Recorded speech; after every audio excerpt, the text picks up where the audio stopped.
Looking the right part for the right job can be as important as being the right person for the right job.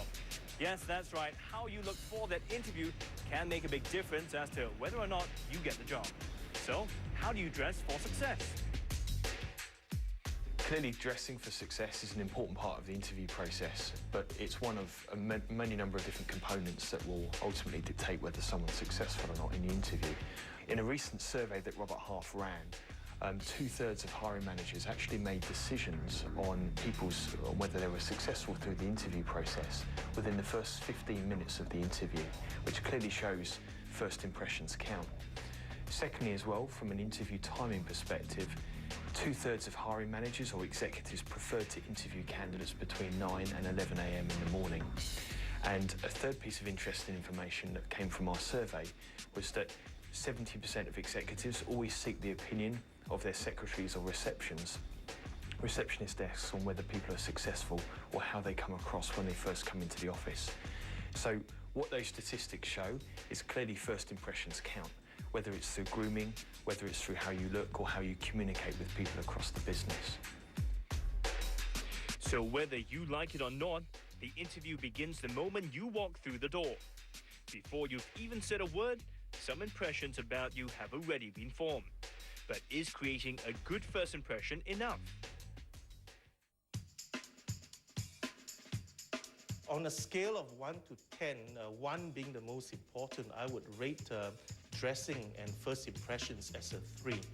And the reason why I say that is that while dressing is important, you need to create not just a good first impression, but a good lasting impression.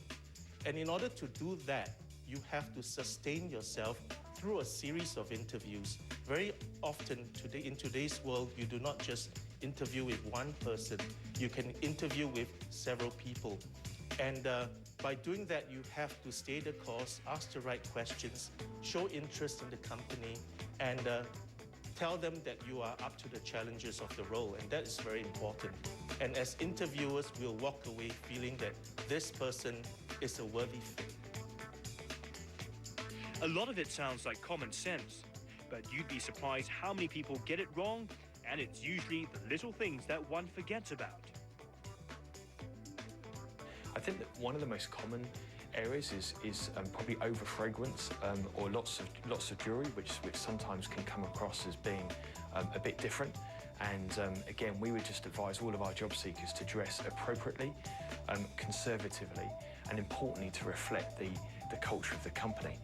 Interesting enough, one of the most common mistakes we find is many companies these days have a dress-down policy, whether it's Monday to Friday or on casual days. One of the common mistakes is interviewers will go dressed according to the culture or dressed according to the culture of the company. We would always advise, irrespective of what the company's dress code is, that the job seeker goes to an interview in a formal, conservative dress code, purely out of respect for the organisation and the interviewer. And it's also not just about what you wear, but also how you conduct yourself.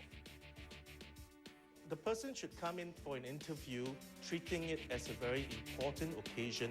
In order for the person to do that, he or she should remove all other kinds of distractions during the interview. For example, the phone should not ring during the interview.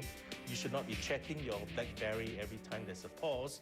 And I could think of even one occasion when I was interviewing a banker and the phone rang, his cell phone rang. He answered the phone. It was his client, and he asked me whether I could excuse myself from the interview because he had to talk to the client. I think during that 1 hour, it's very important to stay very focused on the job at hand, and that is to talk about the position you're interviewing for. Ultimately, one of the things the interviewer is looking for is chemistry between the hiring manager and the person that's going for the interview or for the interview, as well as obviously a suitable cultural fit. So dress code is important, and it really does reflect, ultimately how adaptable you are, how flexible you are as an individual, and secondly, how you would integrate into the company and its culture.